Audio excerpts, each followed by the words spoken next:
Today I'm talking about 3 Emily Bader made-for-TV movies. And the names of those 3 films are Stalked by a Reality Star, House of the Witch, and The Stalker Club.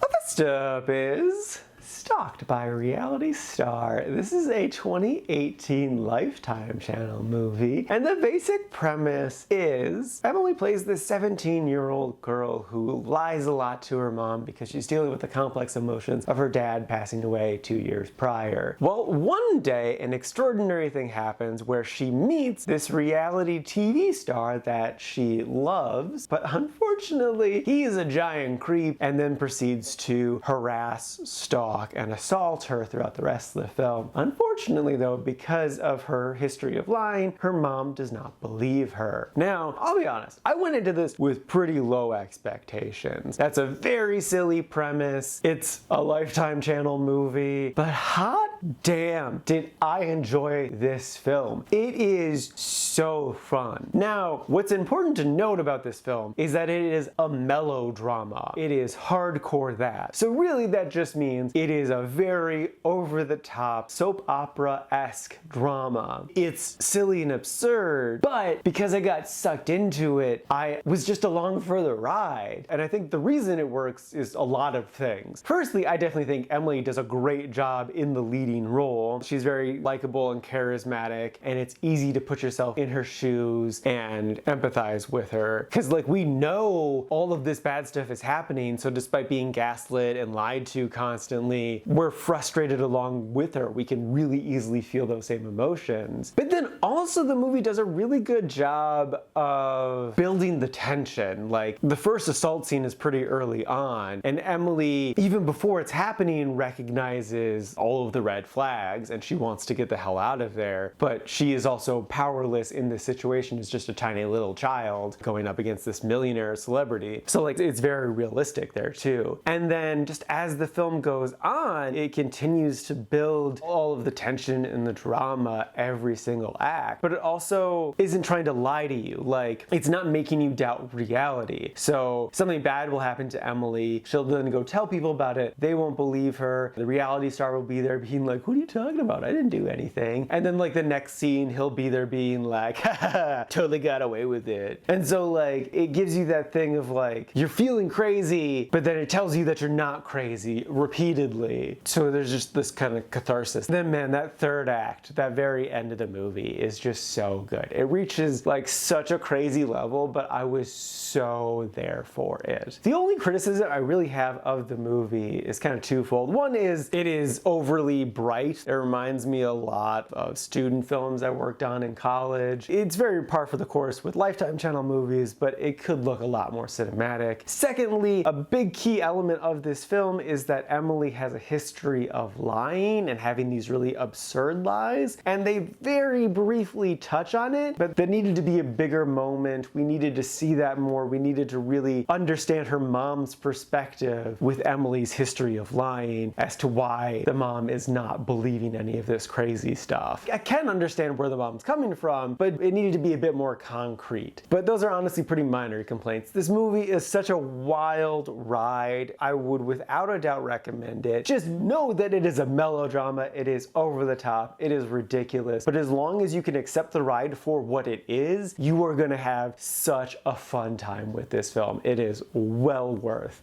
the watch. And next up is House of the Witch. This is a 2017, I think, Sci-Fi Channel original movie. And the basic premise is, in this small town, there is a notorious abandoned mansion where there's lots of mixed lore on what's behind the creepiness of it. On Halloween night, a group of teenagers makes their way there to party, but then it turns out, actually the house is haunted by an evil witch that mostly appears as fog stuff. And it's fine. It's not a bad movie. I wouldn't necessarily call it good, but it does fill a niche insofar as like it's a very turn your brain off background noise type of movie. You don't really have to pay attention to it. There isn't a lot of depth to this movie. The characters don't have a lot going on. Once they're in the house, it's just kind of them running from room to room as they slowly get maimed and murdered. And like on the whole, the effects aren't that bad. For a TV movie, I would say they're pretty solid. There's some gross stuff that happens in here, like some nails get ripped off, there's some weird pus stuff on the face, a finger gets bitten off. So like there's definitely fun to be had with this movie. It's just, you're not getting a lot of emotional depth out of it. It's just kind of a fun little thing to have on in the background. I think part of my enjoyment of the film is that I have a big old crush on Emily, but I think even without that, there is still enjoyment to be had for this film. So yeah, I liked it enough, and I would recommend it just as long as you know what you're in for. Like if you want a background noise horror movie, this is like textbook definition that. So yeah, it's not bad. It is what it is.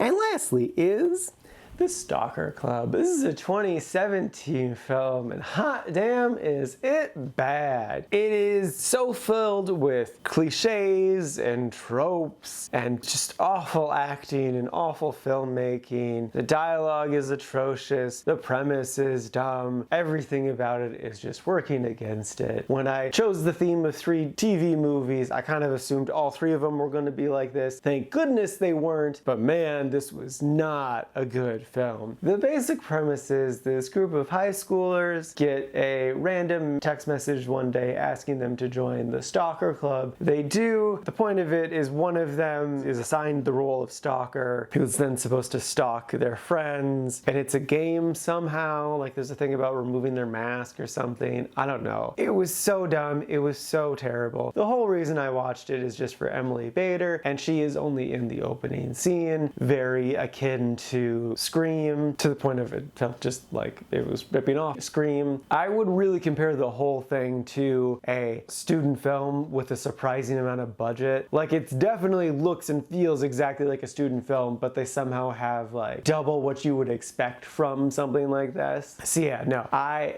did not care for this movie, and I absolutely would not recommend it. There's really no redeeming qualities in this film besides the brief appearance of Emily Bader. So yeah, no, did not care for this movie, do not recommend it.